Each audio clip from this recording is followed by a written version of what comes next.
돌아보는 시간들이 되게 하여 주시옵소서. 감사합니다. 예수님 이름으로 기도드립니다. 아멘.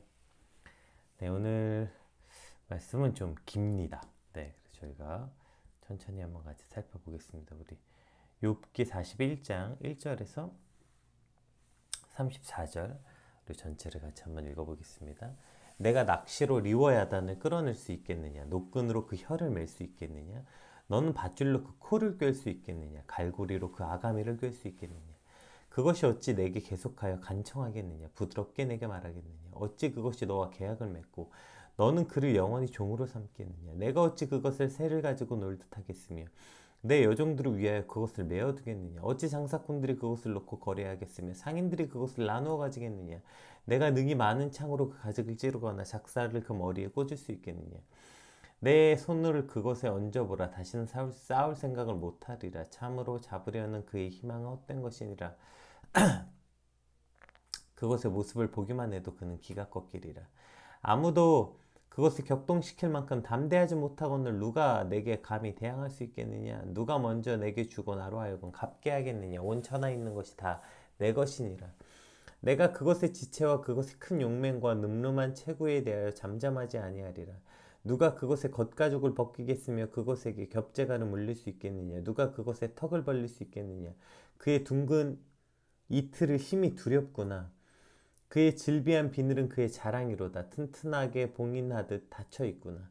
그것들이 서로 달라붙어 있어 바람이 그 사이로 지나가지 못하는구나. 서로 이어져 붙어 있으니 능히 나눌 수도 없구나. 그것이 재채기를 한즉 빛이 바라고 그것의 눈은 새벽의 눈꺼풀 같으며 그것의 입에서는 횃불이 나오고 불꽃이 튀어나오며 그것의 콧구멍에서는 연기가 나오니 마치 갈대를 태울 때에 숯이 끓는 것과 같구나. 그의 입김은 숯불을 지피며 그의 입은 불길을 뿜는구나. 그것의 힘은 그의 목덜미에 있으니 그 앞에서는 절망만 감돌 뿐이구나. 그것의 살껍질은 서로 밀착되어 탄탄하며 움직이지 않는구나. 그것의 가슴은 돌처럼 튼튼하며 맷돌 아래짝같이 튼튼하구나. 그것이 일어나며 용사라도 두려워하며 달아나리라. 칼이 그에게 꽂혀도 소용이 없고 창이나 투창이나 화살촉도 꽂히지 못하는구나. 그것이 쇠를 지푸라기같이 노슬 썩은 나무같이 여기니 화살이라도 그것을 물리치지 못하겠고 돌 맷돌로도 그것에게는 겨같이 되는구나. 그것은 몽둥이도 지푸라기같이 여기고 창에 날아오는 소리를 우습게 여기며 그것이 아래쪽엔 날카로운 토끼족 같은 것이 달려있고 그것이 지나갈 때는 진흙바닥에 돌이 깨친 자국을 남기는구나. 깊은 물을 솥에 물이 끓음 같게 하며 바다를 기름병같이 다루는도다. 그것의 뒤에서 빛나는 물줄기가 나오니 그는 깊은 바다를 백발로 만드는구나. 세상에는 그것과 비견할 것이 없으니 그것은 두려움이 없는 것으로 지음받았구나. 그것은 모든 높은 자를 내려다보며 모든 교만한 자들에게 군림하는 왕이니라. 아멘. 네, 그 하나님의 후기 선언이라고 이야기하는 이제 어제 40장부터 오늘 41장까지 내용을 살펴보고 있는데요. 이것이 전체 내용은 길지만 두 문단으로 이루어져 있어요. 첫 번째 문단은 이제 어제 얘기했던 베헤못에 관해서, 두 번째 문단은 이제 리워야단. 그러니까 두 문단은 소재가 다르다는 점 외에 내용의 강조점은 같습니다.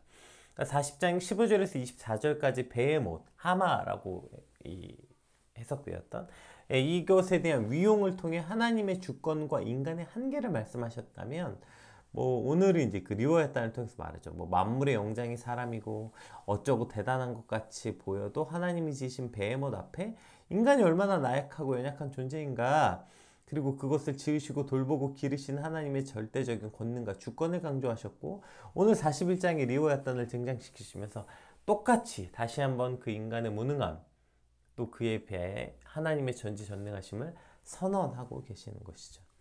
오늘 본문에 이제 등장하는 이 리워야탄을 원어로 이제 리워야탄이라고 말하니, 리워야탄이 무엇인지 명확하게 설명하기는 어렵습니다. 이제 고대 히브리인들에게 리워야탄은 강력한 바다 괴물로 인식되고 있어요. 오늘도 뒤에 리워야탄에 대한 그 어떤 이 묘사를 보면 막 코에서 막 콧김이 나오고 막 입에서 불을 뿜고 이런, 우리나라 설화에서 나오는.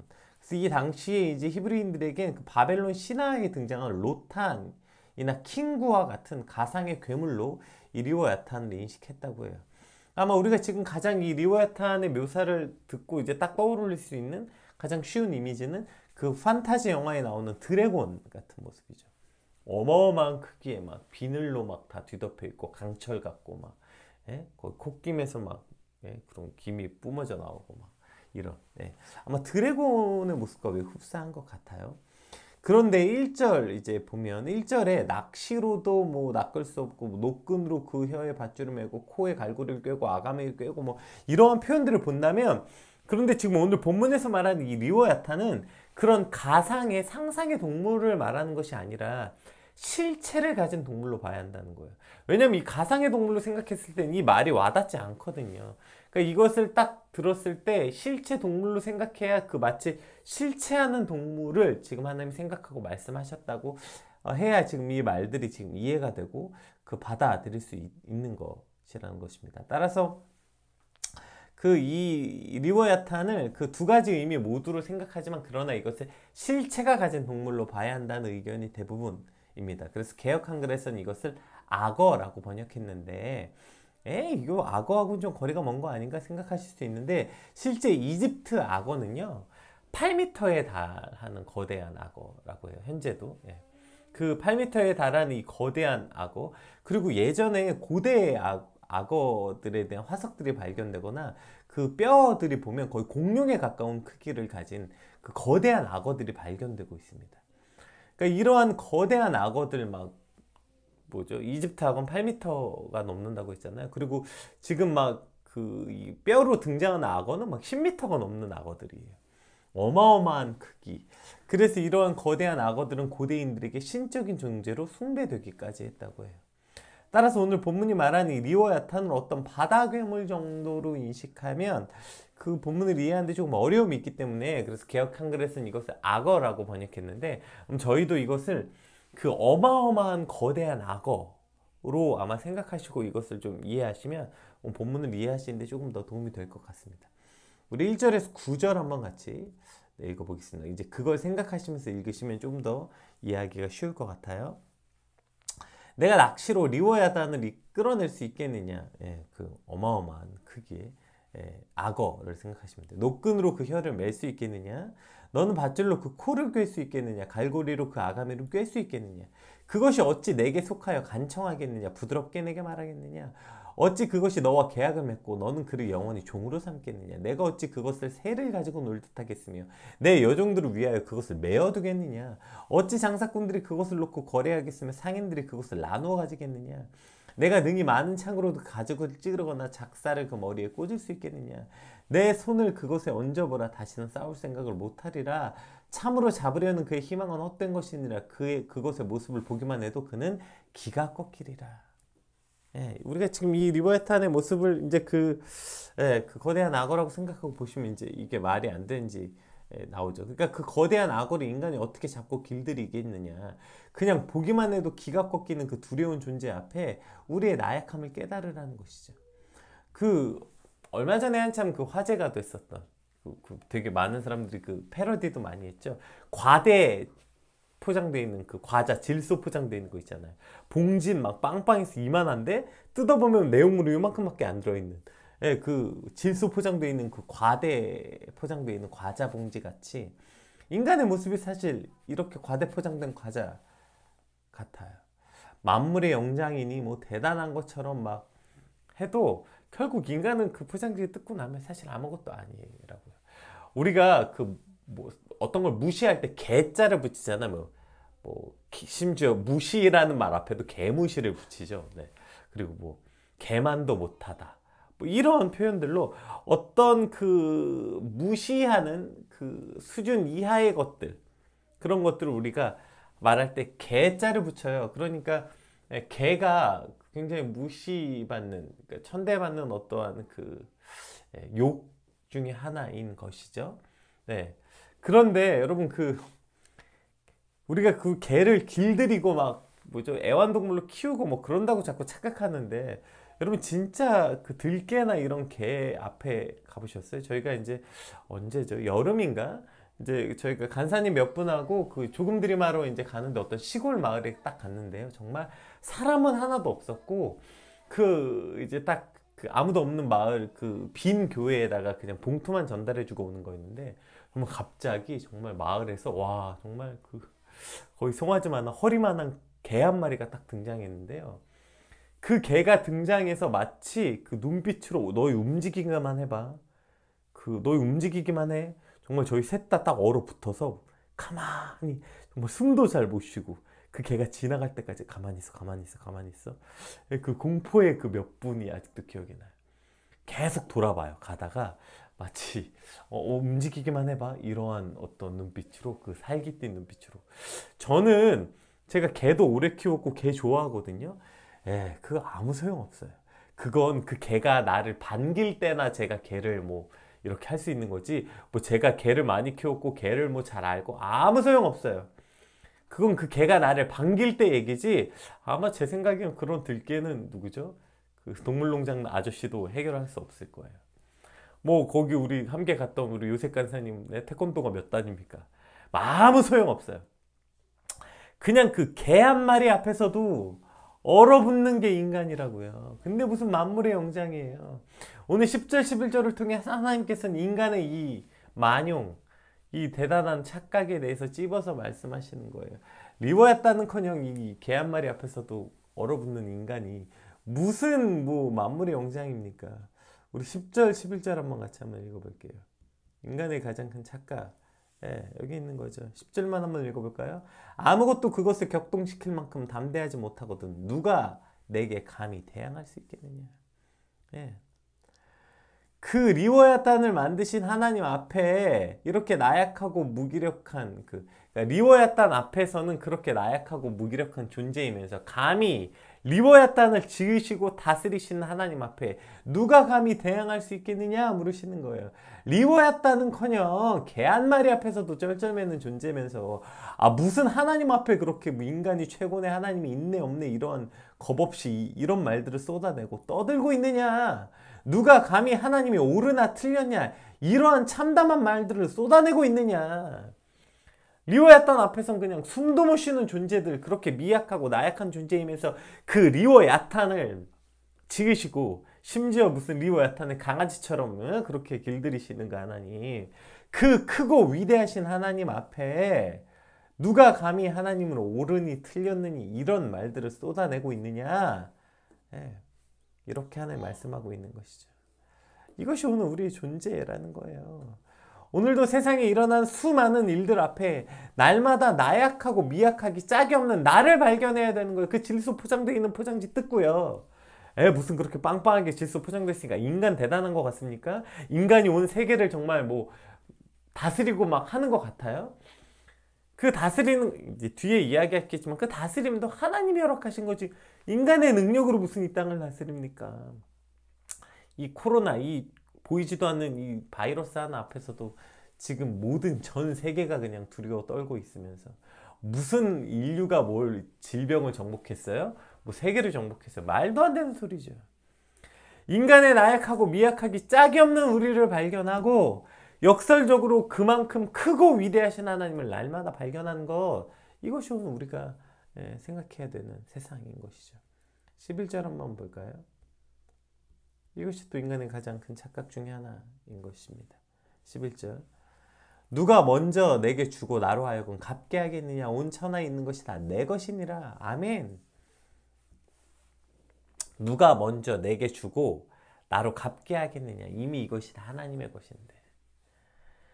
마치 우리가 이렇게 살아간다는 거. 욥기가 뭐예요? 지금 욥이 뭐라고 했어요? 주시니도 여호와시오 취하시니도 여호와시니 영광을 받으시라. 욥의 처음 시작이 뭡니까? 사단이 가서 하나님께 뭐라고 말해요? 욥이 신앙이 좋은 게 아니라 하나님이 그만큼 복을 줬으니까 좋은 거지. 그 주신 거 다 뺏어봐요.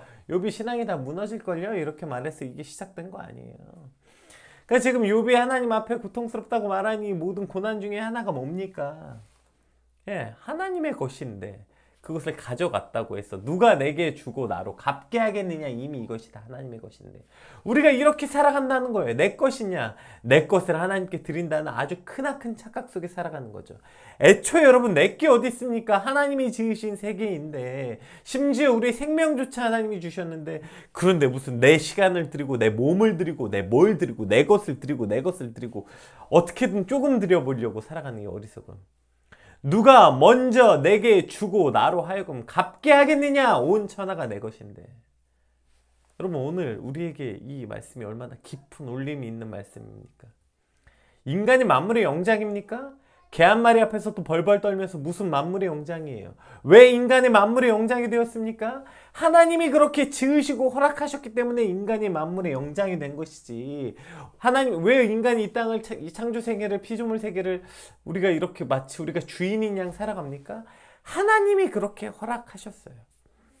처음부터 아담을 지으시고 아담에게 뭐라고 말씀하셨어요? 넌 생육하고 번성하고 땅을 정복하고 다스려라 라는 권세를 하나님이 위임하셨던 것이지. 그렇기 때문에 우리가 그러한 권세가 있는 것 같이 살아가는 것이지, 그것이 우리의 능력이나 우리가 가진 본질 때문이 아니라는 거예요. 그것의 능력과 본질은 하나님께 두고 하나님께 있고, 그것을 그냥 하나님이 우리에게 허락하시고 위임하신 것, 그것이 다입니다. 근데 우리가 무슨 뭐 대단해요. 이제 연말이 다가오죠. 연말에 다가올 때마다 늘 이런 생각해요. 뭐 한 게 없다, 허무하다, 뭐 혹은 반대로 올 한 해는 진짜 많은 일이 있었다, 많은 것을 이루었다, 뭐 혹은 그냥 뭐 올 한 해는 그냥 뭐 무난하게 그냥 별탈 없이 넘어갔다. 여러분, 이 수많은 평가 기준이 뭐예요? 다 나 아니에요. 나는 한 게 없다, 그래서 허무하다.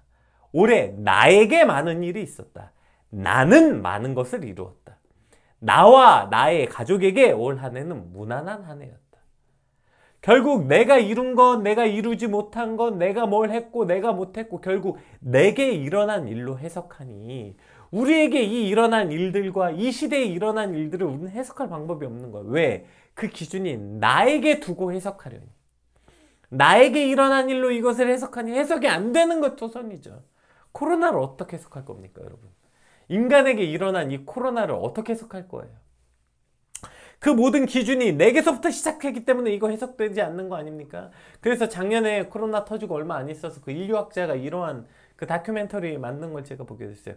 코로나는 지구가 자신의 생존 본능에 의해서 만들어낸 지구의 생존 본능이다. 왜요? 인류가 이 땅에 살아가면서 고작 얼마 되지 않는 그 인간이 전 세계를 다스리겠다고 파괴하고 그 모든 뭐죠? 동식물들을 파괴하고 잡아먹고 죽이고 사육하고 그걸 정복하겠다고, 그 모든 것들을 통해서 점점점 지구가 사라져 간다고 해요. 그것에 대한, 그러니까 결국 인간이 살아남고 모든 그 생태계가 파괴되는 것에 대한 지구의 생존 본능. 그래서 지구 입장에서는 인간이 죽어야 되는 거예요. 인간이 너무 많은 거예요. 인구의 개체수가 적어야 되는 거예요. 그래야 이렇게 더 파괴하지 않게 되는 것이죠. 이러한 식으로 코로나를 해석하는 인류학자의 어떤 다큐멘터리를 본 적이 있어요. 여러분, 이것이 물론 뭐 그 인류학자의 말이 옳다는 거 아닙니다.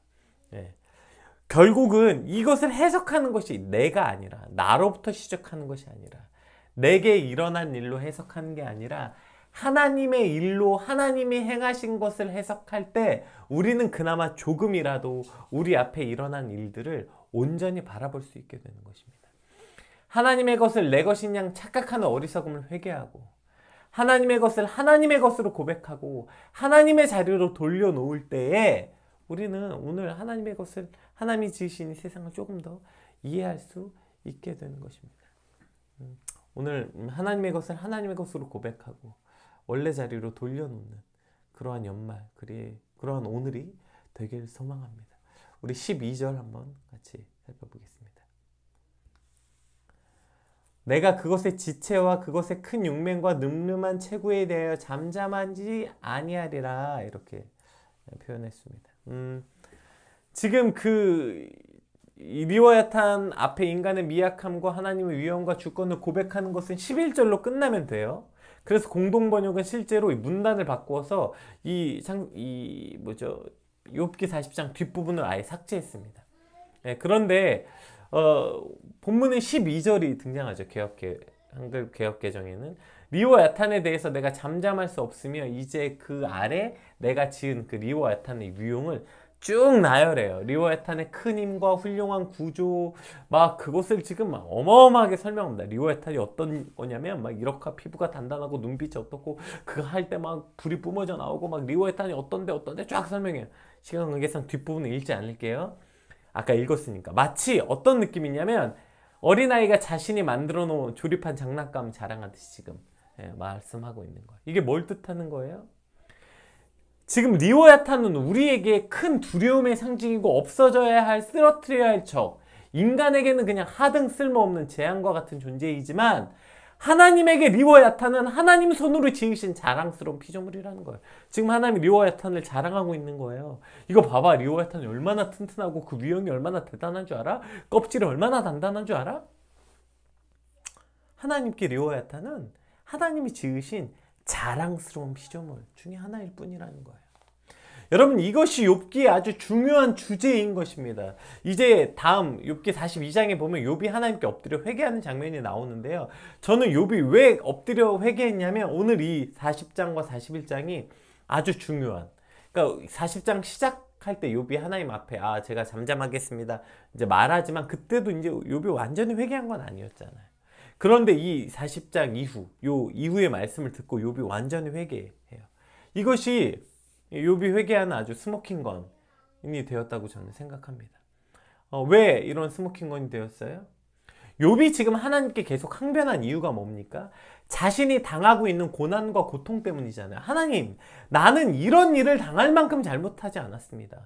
나는 열심히 살았고 하나님 보시기에도 악을 행하지 않는 저는 의를 행하기 위해서 애쓰면서 살았습니다. 그런데 하나님은 왜 내게 악을 행하십니까? 욥이 계속 그렇게 말하잖아요. 나는 하나님께 의를 행했는데 왜 하나님 제게 악으로 갚으십니까? 왜 내게 이런 고난과 고통을 주십니까? 저는 이런 고난과 고통을 당할 이유가 없습니다. 욥이 계속 이렇게 말했잖아요. 맞아요. 여러분 계속 얘기했죠. 욥기는 욥이 의인이라는 기본 산정이 있습니다. 욥이 당한 이 고난과 고통은 애매한 고난입니다. 그 당할 만한 이유가 있어서 당한 고난이 아니에요. 그런데 뭐가 문제예요? 욥에게 고통과 고난은 뭐예요? 악이에요. 악.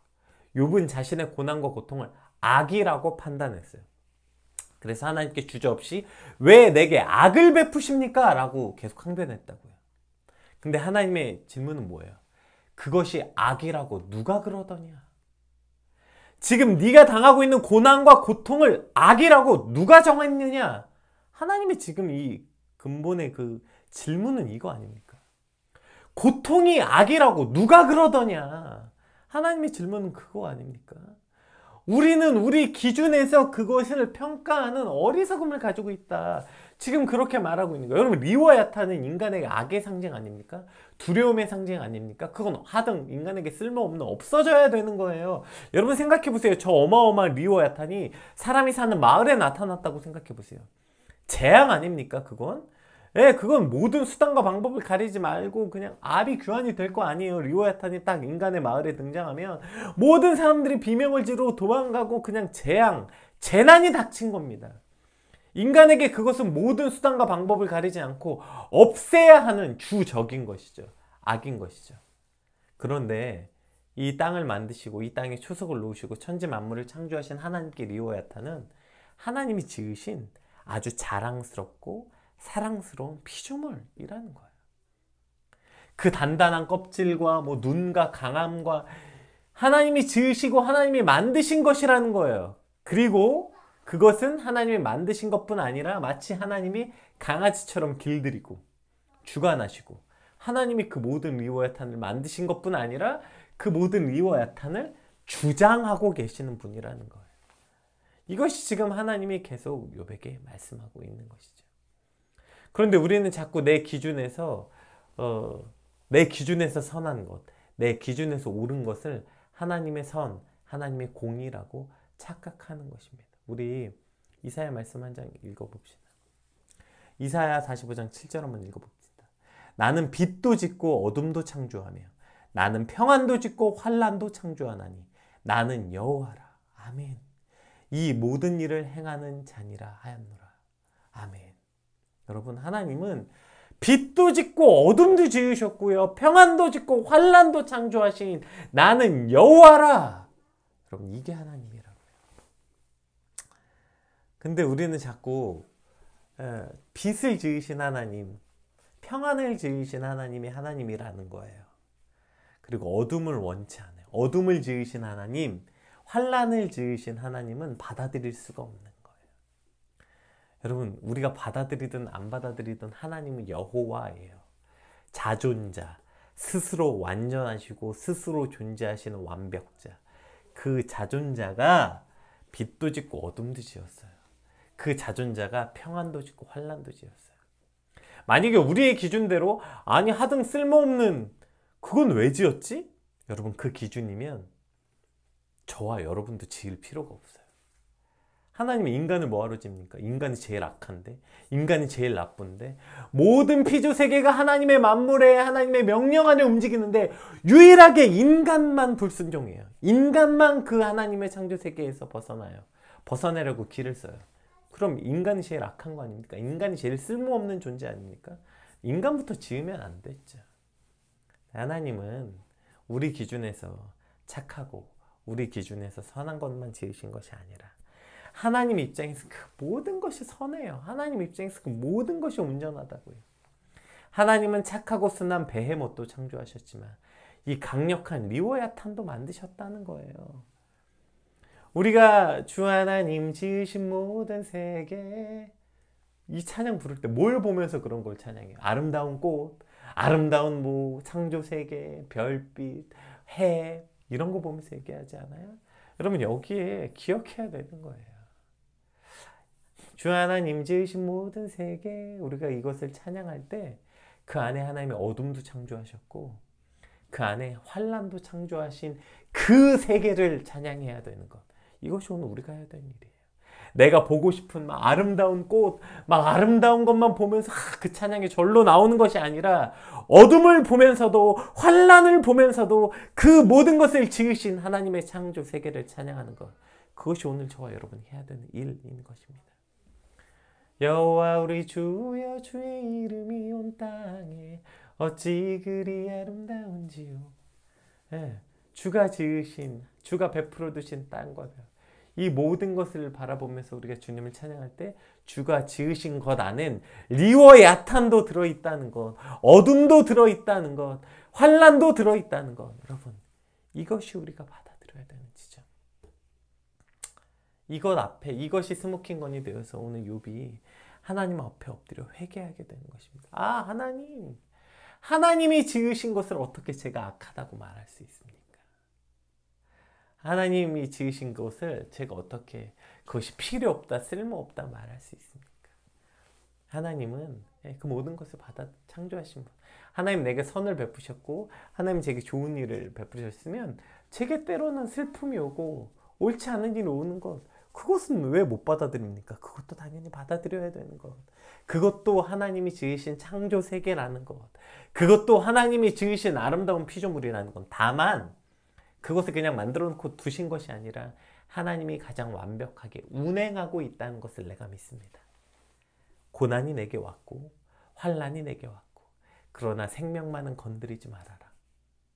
하나님이 이미 하나님의 리미트를 두시고 지금 우리에게 온 그 모든 지금 내 생각엔 쓸모없는 일, 쓸데없는 일, 쓸모없이 닥친 고난같이 보이는 그 모든 일도 하나님의 주관 아래 있음을 믿기에 그 모든 것이 평안만 창조하신 게 아니라 환난도 창조하신 하나님을 내가 오늘 찬양하는 믿음을 주시옵소서.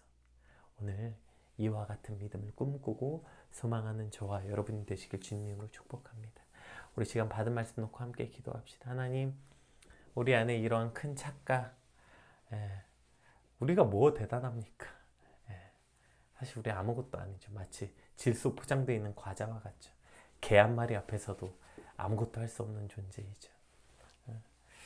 마치 하나님이 허락하신 그 모든 건 하나님 것이 내 것이라고 착각하는 주님, 그 모든 만용에서 주님 우리 회개하고 내 입장에서만 생각하는, 내 입장에서 바라보는 것이 아니라 하나님의 입장에서 하나님의 일을 바라보는 눈을 갖게 하여 주시옵소서. 하나님이 지으신 빛도 지으시고 어둠도 지으시고 평안도 지으고 환란도 지으신 그 하나님을 찬양하고 감사하는 믿음을 갖게 하여 주시옵소서. 우리 같이 받은 말씀 놓고 기도하겠습니다. 기도합시다.